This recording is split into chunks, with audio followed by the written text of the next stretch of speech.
Hi there and welcome back to Valley por Vida. Now if you love fishing, then listen up because Port Mansfield is now known as one of the 11 best red snapper fishing spots in the Gulf.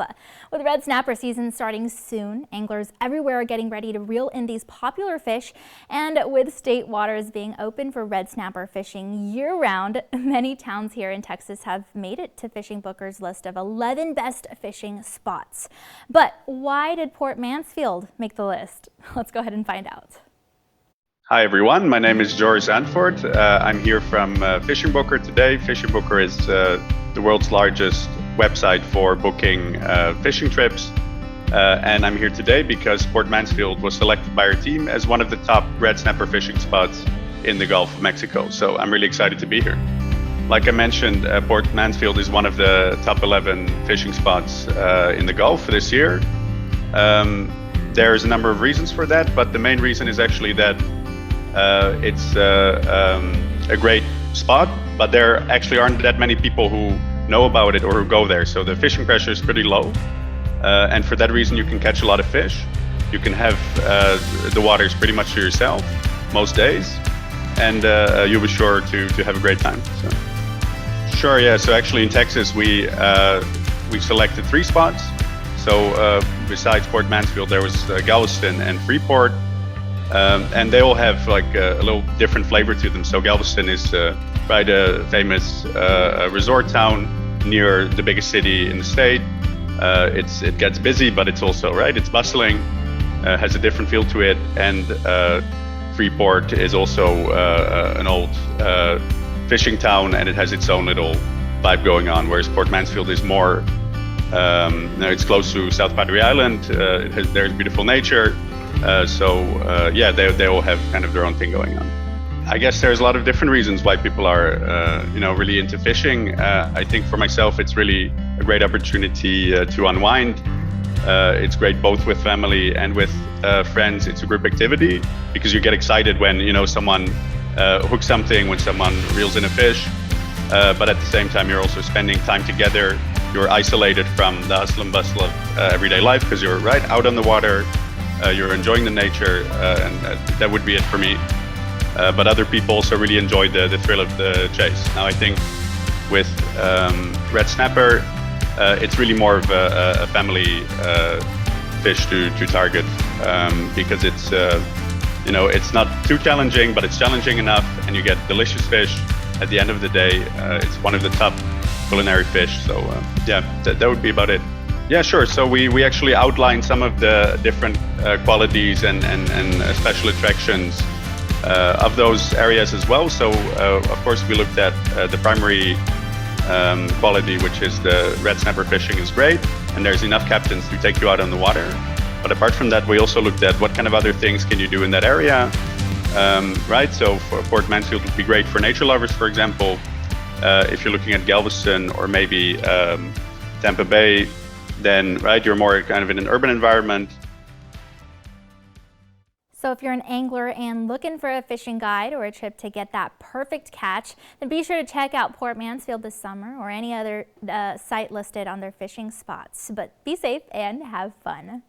The internet is full of helpful resources like that fishing guide, and you can find so many other knowledgeable people who devote their entire lives and careers to particular causes in various fields like environment, education, financial freedom.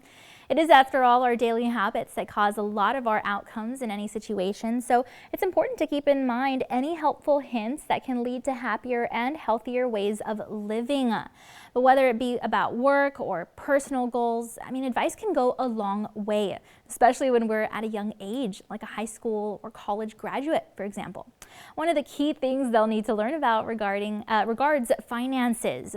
But what about money should they know about and prepare for exactly? Well, author Ashley Feinstein-Gursley authored Financial Adulting, Everything You Need to Be a Financially Confident and Conscious Adult. And we had the chance to speak with her to learn all about this. I'm Ashley Feinstein-Gursley. I'm the author of Financial Adulting, and I'm excited to talk to you about some financial tips for new college grads. So I want to give some concrete, actionable tips. And I think The biggest three that I would love to share, the first is that we can take small, consistent steps. I think there's this idea that we have to figure everything out overnight or overhaul our finances overnight, and it doesn't have to be that way. And I think that actually sets us up for failure. So I would recommend that if new grads are tackling this area of their lives, this financial wellness area, to try to take a positive financial step per week, and then you'll really see results and be able to keep that going. So I'd say that's number one. And then the second is to put together a plan or a budget. And I know budgets get a bad rep. We think of them as these things that are going to restrict us and limit our fun, but they're actually, I think, an act of self-love, a gift to ourselves, because they allow us to plan to spend our money and to allocate our money in the way that will make us the happiest in the short and long term. That's why I call them happiness allocations. I think they need a rebrand.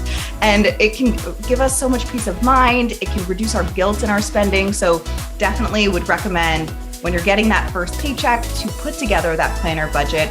And it doesn't have to be perfect. So start with that. And then the last tip I'd say that's super, super important is to pay yourself first.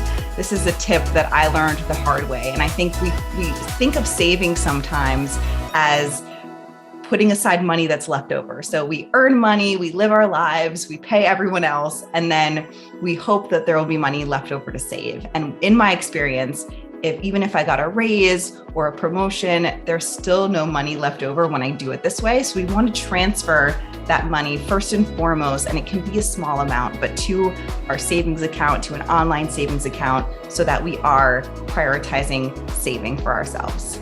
So I wrote Financial Adulting, my latest book, because it is the guide that I wish I had when I started my money journey and when I started trying to figure this all out. And so every chapter breaks down a different personal finance topic on everything from budgeting, goal setting, retirement, estate planning, taxes, paying down debt. So I really cover it all. And I interviewed 35 brilliant experts to give different perspectives. And even though I've been doing this for over 10 years, I'm still learning. And I think that's the positive, and the negative is that the positive is that you don't have to know everything. I still make mistakes. I'm still learning, but it's also a lifelong journey. And so that the book, I have the experts in it, and it also has a workbook component. All right, that's all we've got for now. Thanks again so much for joining us, and be sure to tune in again next time because we'll have a whole lot more in store for you.